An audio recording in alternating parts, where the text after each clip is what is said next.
Hey guys, just thought we'd have a little chat about the news that Conker is coming to Project Spark on Xbox One and Xbox 360 and PC. So that was quite a shocking announcement, and the internet has certainly taken this and run with it. A lot of people aren't too happy about this decision. You know, I thought we'd just talk about the pros and cons of everything and just maybe get to the heart of actually why we're a little bit disappointed about this. So, yes, when I first saw this, I'll admit that I was disappointed. At first it was pretty exciting to see Conker there, and the fact they actually got Chris Seaver back to voice him was a real impressive gesture to the fans, because, you know, Chris, of course, doesn't work for Rare anymore, he has no ties to Microsoft. So, the fact that they actually got him to do that was quite nice.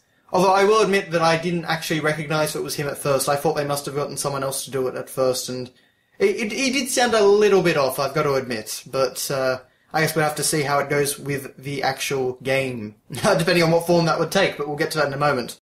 I think the reason we were so disappointed when this came up is just because we don't actually have any new games from Rare.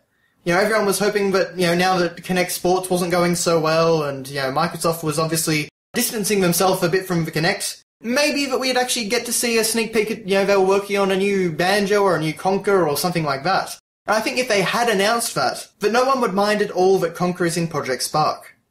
But because we're not actually getting a game, we're just getting a little tease that basically says, hey, yeah, Rare still aren't making anything, but we're shifting off their IPs to other developers. That really just rubbed everyone the wrong way, I think. It's just a bit of a shame, and particularly the sentiment that Conker hasn't had a new game in so long, so now it's up to fans to make it. I think, you know, a lot of people did interpret that quite sarcastically, I guess you might say, like it was actually a jab at the fans. We're never going to give you what you want, so do it yourself, you lazy buggers.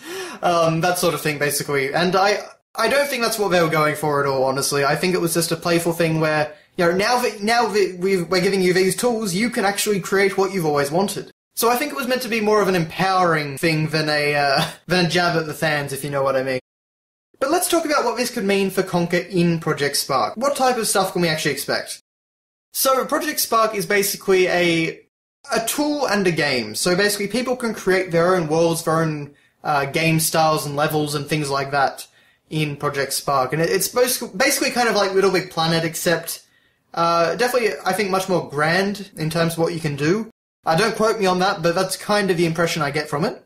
So the idea for Conker is basically that it would be a kind of like a DLC pack of content. So, you know, you get Conker as a playable character. Maybe you get a music pack, so you get a few of the Conker songs that are remastered.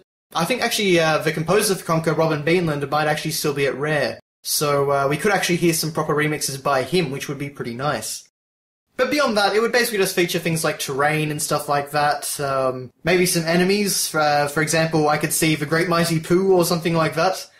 That could actually be quite brilliant, I've got to admit, if you could just create an army of Great Mighty Poohs that can all sing. I think that could actually be quite funny, and you could do some fun stuff with the Conker world. But that's basically what it is. So it's basically like a toolkit of stuff from Conker, at least that's my understanding of it, that we're going to be able to use to create our own games and scenarios for Conker. And, you know, that actually sounds kind of fun. I've got to admit, I'm curious to see what people will come up with. And I think this actually shows a lot of potential with Project Spark. For the moment, let's just say that Rare aren't making any of their old IPs, you know, they're not making any games that we want to see, basically.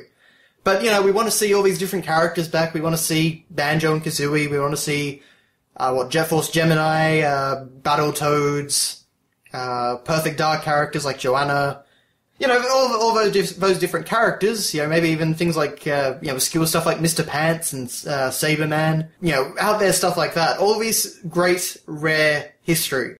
Microsoft actually has a venue now where they can capitalize on that. They can actually release content based on these properties, and they can give it to the fans to use, you know, themselves to develop new games in Project Spark. And if you think about it like that, it's actually kind of interesting, and definitely much better than having these franchises just sit on a shelf for the rest of time, basically. So to sum this up, because, you know, that's really all we know, I mean, even the developers were saying that they're not entirely sure what the Conker content is going to be like. I think this does actually have a lot of potential. It shows that Microsoft actually do know that, you know, rare IPs like Conker do still exist, and that they do have a fan base. And if nothing else, it does show that Microsoft is willing to actually take some of these old rare IPs out of the old shed and give them some lease on life. Obviously not a new game here, but there is always the potential for rare IPs to see the light of day again. And I think that is actually quite exciting in itself. So, rather than trying to be all negative about this, and I know it was disappointing, I was right there with everyone, I think we should just look at this as potential. Potential for more rare IPs to come into Project Spark, and potential to actually get some of these IPs back in the spotlight, and perhaps even get a new game. But what do you guys think? Leave a comment below and let me know. Thanks all for watching, and I'll see you next time.